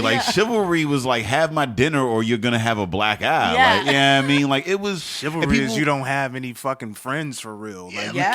We run your social life. There was a controlling atmosphere. Women didn't have rights. Oh my God. That was just what it was. So when you look at, and they romanticize. There's an actual amendment. It had to be. There's an amendment to the Constitution. We had to get come rights. on, man. There's so a law true. written to We're allowed to vote. against your grandparents' love. You know what I mean? People, you know, they what are they? They romanticize the past when they go, oh well, you know, and it's one thing when, you know, your parents romanticize the past, right? Because, you know, nostalgia or whatever, and as you get older, you know, whatever. But it's another thing when a motherfucker that didn't they weren't born in that. When somebody my age Right, it's starts to romanticize the past, like one, yeah. you wasn't even there. Two, do you know what measles feels like? 3, you do realize that your granddad cheated on your grandmother. Yeah, they had heavily. 3 families. Yeah. Oh, my granddad Had 3 yeah. families. Yeah, like I've learned this through my familial experience. Like, okay, shit was different back then. Yeah, it was and very different. maybe she didn't have the option to leave the house, so he didn't have to be as chivalrous. Exactly. You know what I mean? Like, now she's got a career too, fam. She got her own 401k. Like, Motherfuckers is mad because they texting different people when it was like, yo, listen, motherfucker, you had to split a check between 3 families. Right. I don't even know You were how wife motherfuckers 3. did that. I just watched shit was like that in Fences. Yeah, Did you see Fences? yeah. That was not what I expected Nah. it to be. Oh, really? Nah. I didn't know only know what the it play. was. I haven't seen the movie yet. I didn't and see. I want to hadn't desperately. seen the it's- play. Oh, okay. So haven't when seen I the play. saw the movie, I was like, "Oh, this nigga foul." It's like, August Wilson is like honestly like one of my favorite playwrights of all time. Not just because he's from Pittsburgh, like he is legit. It goes like Edward Albee, August Wilson, Wow. Eugene O'Neill in that order. Like I don't know anything about playwrights. Yeah. Oh my because God, I the haven't Piano gotten Lesson too by much- August Wilson. Like I'm telling you, if there's one play to read, but you want to see it, man. I think there's a movie. You could they see the had movie. done that at I- Playwrights. I think. I Yeah, actually- that's one of my favorite August Wilson I plays. cried at the end of Fences. Did you? I mean, honestly, I did. Like, the movie. I saw the movie. I cried at the end of it. Like the main character. Like, I actually like vibed with. Just because he was, you know, a dad, he had responsibilities or whatever. He was flawed. And like drama, I've always been like kind of drawn to like the dramatic, you know what I mean, where like there's no happy ending. You know what I mean? No, there's no shining armor or whatever. Like, you know what I mean? It's like people are flawed as fuck. You cried, my nigga. I dropped a few tears on that shit. That is It was- okay. because that is it- masculine. I it think was- crying is That's masculine. what's up. because I'm he was- glad you feel that way. I do feel that way. He was an asshole, right? And it was crazy because like every time that like because he was boisterous, he was out, he was entertainment, and people would like it or whatever. And like as soon as you started to like him, then you would start to hate him. You would do some shit you would fucking hate him, be like, man, what the fuck? And then you would like him again, and you'd be like, all right, and then you would fucking hate him again. And it was kept to being this roller coaster. And I think that's like it was one of the most real portrayals of individuals. Like Well, that I he had was seen. definitely a Midwest father. He was the definition of blue collar father. Right. Like and that those are the ebb and flows you go through with life. Yeah. You know what I mean? And part of it is, hey, when I'm out in the public eye, when I'm with my friends and stuff like that, I have to put on these airs and make sure Yeah. everything's all good. Especially when you're a blue collar guy and you're in the blue collar community, but you're one of the blue collar guys who have ownership of things. You know what I mean? They look at you like a little, like it was like that with my family, like growing up, because I went to Shaw High School in East Cleveland, but we lived a little bit outside of East Cleveland, and we had a house, you know what I mean? My dad was there for a little while. He lived with us. I had a basketball hoop, so my friends thought we were rich. Like, they thought we were rich at first. Like, they thought, like, yo, you well-to-do. It's like, nah, fam, like, I came home. Look at you with the in screen light- door. Yeah, like, it was like that. They don't know that, you know, it was times we came home and the lights was off and the cable wasn't connected. And, Yeah. you know, my Right. mom would blame us for some shit like that. Like, Yeah. you should have turned the TV off before you went to bed. Like, little shit that when That you was grown, the you straw. realize that added 15 cents to the bill this month. But I figured deal. But like when you're that person that seems to have more, you gotta like keep people on your side and stay boisterous. You can't let them know that there's shit going on in your family. yeah. And you can see that with him. Oh.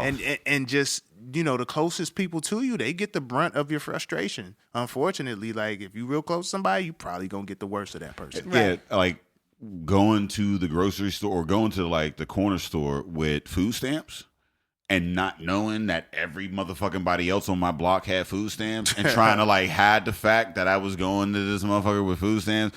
Like that, it's one of those type of things where like, you know what I mean, everybody's struggling, but everybody's trying to like make it seem like they not, you know what I mean? And it wasn't until I was like fucking, you know what I mean, probably like 27 before I realized all my other friends had food stamps too. You know what I Yeah. mean? It was a thing.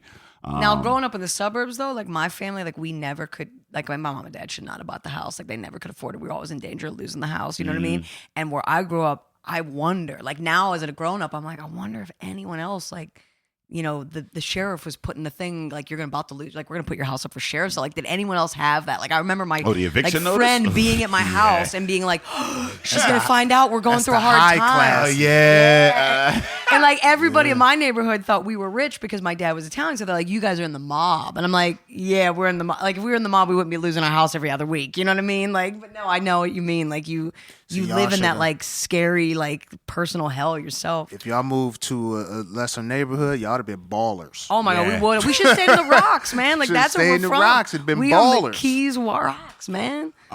So comedy wise, if there was say one thing, one bit of advice for somebody that wants to be a comedian or do something along the lines of what you do, what would that be? I think my advice to anybody starting out is, really be true to yourself and don't limit yourself. So, like, one of the things that I see, like, people have a love or hate relationship with is YouTube. And I feel like YouTube is the one thing where if I do a video every week, I have a shot of someone in LA seeing me. I have a shot of somebody in Korea seeing me. I have a shot, whereas in Pittsburgh, it's like, okay, it's going to be 25 people from Pittsburgh at best, So I think don't limit yourself and explore, especially when you're first starting out. I think like this idea of the perfect 5 is absurd. I just think it's absurd. I think you need way more than 5 minutes, and it's not fun to keep practicing the first 5 for the first year you're doing stand-up, and you need to keep it fun, And so I'm always a proponent of writing new material. I mean, I try to have a new 20 every month. I mean, I try. Even if it's shit, I'd try it anyway, and then, if one joke is good out of that 20, I'm like, well, at least I have a new joke for... If you can get a new 20 every month, goddamn, you are a prolific comedian. A new 20 every month. My The friend- listeners who aren't comedians, y'all don't realize how hard that motherfucking is. Oh, my God. 20 every month. She said That's she my try to goal. get a I new try to have a 20 new every 20 every month at Brillo New Box. I try to do 20 I headline every month at the Brillo Box, and I always try to have a new 20. Last month, my friend from New York has been coming to Pittsburgh, Gregory Joseph. I met him doing the Laughter Trumps Hate comedy tour for MoveOn.org over the summer. And so he has family in Pittsburgh, and he's been coming through. And he was like, the last 2 months he's come to Brillo Box, he's like, I can't believe you did new material both months. And I'm like, that's why I have this room. Like, I got to. Because even if only one joke is a keeper, at least I got a new joke, you know what I mean? But I'm working through a bunch, Yeah, because Louis C.K. does like an hour a year. Like that was a thing that was his pace, like an hour a year or whatever. But I mean, that is, and that's bold. That's bold as fuck, because like you said, even if you can just keep one or two of those from that, like, and that's another thing, like when you get to a point of success, like for me that I found it is that like it's hard to go back to like failing. I mean, like when you're used to going up and doing and just murdering a half hour or whatever, and then trying to develop something for 5 minutes and people are just like, like it's almost like a knee-jerk reaction to kind of go into some like, well, I know this doesn't, but your ego comes into play. You're like, I'm used to feeling this type of way on stage. I don't like feeling like a beginner again. Exactly. Yeah, and that's a barrier to further success because you can only be in that spot for so long before. And we all need a new, like, you know what I mean? Like you're gonna you use out this material, and you got to have new stuff for the next section of your career. But that's the nice thing about Brillo Box. Like everyone, it's a free show. So like I get up there and I'm like, I do a new set every month because you paid $0. So you shouldn't have any complaints. You just got to see 10 comedians. Now, you know what I mean? So like, that's why I keep it free, so that I can feel free to do what I want. Yeah. I love experimentation though. That's like, I'm that art person where I'm like, let's try it. Let's do it. Nice. I like it. It's a good position to be in. So where can they find you? Where can they find your album? So my website is just Bonesso.com, GABBONESSO.com. And my album is going to be on everything starting April 21st, iTunes, Tidal, Amazon, Spotify, Bandcamp, and you can find it on my website and on the Misery website. And so my release show's April 21st at the Warhol with Gene Collier, and I'm pretty excited. We are excited. We're looking forward to it. I'll be listening to it on Tidal. Oh, I can't wait. Just to Just because, I just want to feel like Beyonce for 1 second of my life. Well, Just for 1 second. It's the closest I'm never going to be Beyonce. But she did dedicate a song to me at the concert. Yeah. She said, the person that's sitting at the highest seat, this song is for you. And I had the worst seat at the Beyonce concert. And I was like, thank you. I've never been Thank you. I've never been to a Beyonce concert, and I never will. But I appreciate those who are a part of Do you the hate Bayhive. Beyonce? No. I don't hate Beyonce because if I say that, then we'll lose a lot of listeners. Okay, I hear that. The Beehive is crazy. Here's what I feel about Beyonce. You ain't Beyonce. That's how I feel about Beyonce. Like she's not Beyonce. No, you ain't Beyonce. You the Bayhive member. You're not Beyonce. Right. Yeah. Stop living through Beyonce because you ain't fucking Beyonce. Yeah. I know, but our lives are never gonna be that good. I Don't you mean, get but that to the We'll never left, to be the her. left, you can't to the left if you splitting rent in half. That's not what you ain't no to the left. All right, if he driving you to work every day, ain't no to the left. You feel me? I'm just saying. You No, I gotta see what keep you're it saying. real. She is. You yeah. ain't Beyonce, and don't let me get into my Beyonce rant. I kind of because love this because I never I'm meet surprised anyone that who's you even against are bold Beyonce. enough to even I'll go to- say it because one, It's you usually ain't white fucking women. Beyonce. That's why I'm surprised this is happening. Here's my thing about Beyonce. I don't, you don't know what the fuck she been through, what she going through, how real this shit is. You don't even know if she wrote this fucking song. Like, you ever look at the credits on the back of this album? Like them Neo's words. To the left, there's Neo's words. All right. So just No, that's the thing about amazing. Beyonce is that everything is somebody else's shit. Like she shows up, she's giving how to sing it, how to like the words to sing, the production, like I mean, she has choreographers for the dance, like. But she does pull it off. that's what I was gonna That's say. the thing is now, that, like, what we don't she want to is- lose in that Yeah. is She's very she is the coachable. crazy glue Yeah. to all of this. Exactly. Yes. Well, see, I look at her like a Tom Brady. Now, here's the thing about Tom Brady, Ooh. right? He from Pittsburgh though, so this ain't a compliment. Well, I look at her like a Tom Brady. Now, here's the thing: the fact of the matter is, given her numbers, especially when you give the amount of work that she's done and the numbers that has gone into it or whatever, like it's cool, especially because especially as a black artist, her numbers should be way higher. You know what I mean? Given what they are. So give you that or whatever. But at the end of the day, would you be who you are if it wasn't for everything around you? Tom Brady wouldn't be Tom Brady if he did not have Bill Belichick. Hands down, and fucking Robert Kraft. I mean, the fact that you have an organization that's willing to put that much money and time into that trust into that fucking the management and the coaching and the fucking people that you put around you and the whole nine, and some motherfuckers that's willing to be in the back deflating balls for you. Come on, man. Like that's a lot of shit. That if you fail in that fucking environment, as opposed to say a Dan Marino, who is just coming in and they just go sling the ball. That's yeah. I mean, that's a different motherfucking thing. So I think my conclusion that I've drawn from this is Beyonce is not an artist. Okay, No, Beyonce is a product. show. She's a performer. Exactly. She a is a product. show, and so when you think of it as a show, then it makes sense. Hey, there's no show that is great because of one singular person. There are a lot of contributions. She just happens to be, she as a person just happens to be a show. So I get that, but at the end of the day, you ain't Beyonce. No. No, I know I'm not. Like a singer songwriter. I wish I were. I appreciate singer songwriter. I wish I had 100 people Not behind you- me making me famous. Not That you, would make me not you a happy specifically. girl. Just No, but you I know what you Bayhiver, you ain't Beyonce. But here's what you do: support Beyonce by going to Tidal and listening to Gab Bonesso's album, Yeah. available April 21st. How Please about see that? it on Tidal. Yeah, listen to it on Tidal. That's it. How And there's about going to be that? video accompaniment too, so you get video. You get all for $5. Like this is the cheap. This is as close as I could be to Chance the Rapper. It's $5 can't- and you get my soul. But if And you we don't can't want afford- no problems with if you. you can't afford Tidal and you just want to buy the album, where do they go to buy the album? Bandcamp.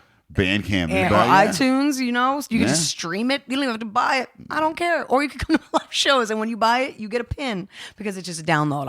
I didn't want to deal with CDs or albums and like lugging shit. That's crazy. I'm Yeah. like, it's 2017. Everything's digital I now. don't need like pins. Physical space? Yeah. The fuck is that I'm about? not doing that. Yeah, people I'm don't. not doing Well, that. all the TVs go on the wall now, so it ain't even that little TV stand where you can put your DVDs anymore. Like I don't No.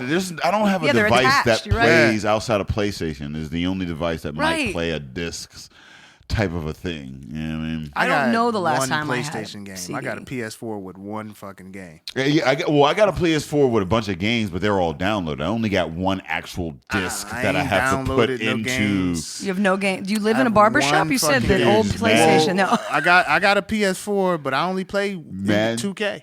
I only Two- play oh, 2K. you I don't- don't play Madden that? got to it with the QB It's intricate, thing. then It got the to QB it got to be shit. too much. I'm like, glad I'm not the only. I'm trying to motherfucker, win yeah. 56-0. Like that's part of. Listen, I want the game to look real, but it ain't got to be real competition. Like, I'm trying to blow the computer up. Do you realize as a man, ladies, this is why you arguing with your boyfriend. This is why your husband's mad walking around the house. He just lost in Madden. There's nothing like losing to the Patriots and the Patriots unfucking stoppable. Like, yeah, that'll ruin my relationship because I'm tight right now. I don't want to hear about your day at work. I just lost to the Patriots. Like, shit's real right now. Yeah.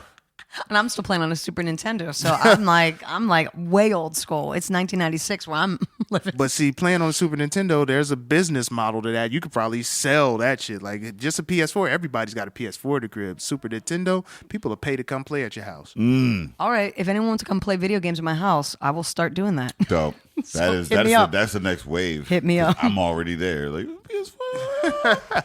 My dream is just to be Richard Pryor in The Toy. I don't know if you ever saw that movie, but it's like, why won't some rich kid hire me to just play with them all day? I'm good with kids, and I am silly, and I don't need to have my own home, so just take care of me. That could be your dream, but as a black man, I can't really. Oh, that's the worst movie ever. For a black man, that was at one point. But they It's had one of my favorite movies.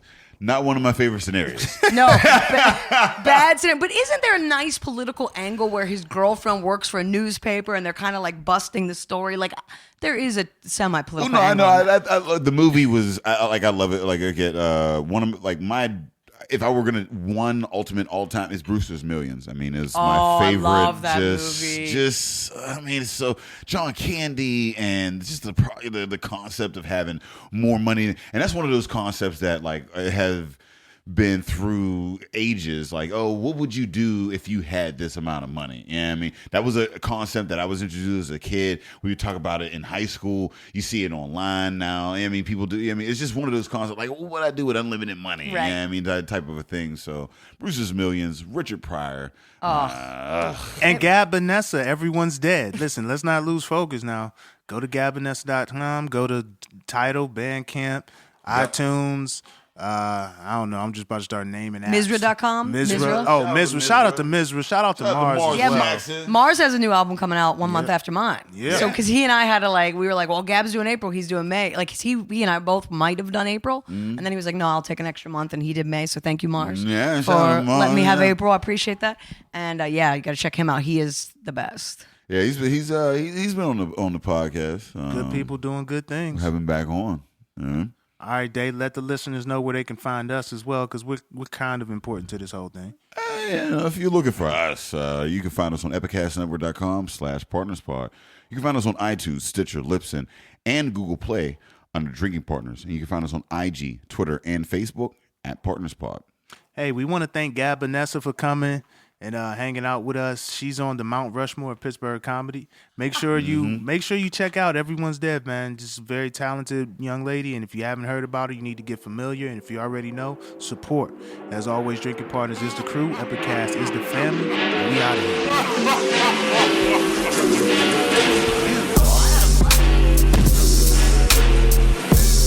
Well, you went right through it.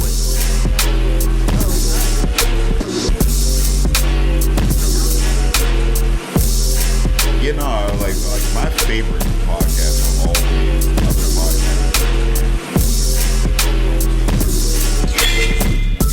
Because we're professional, conversations. Yeah, I mean, now.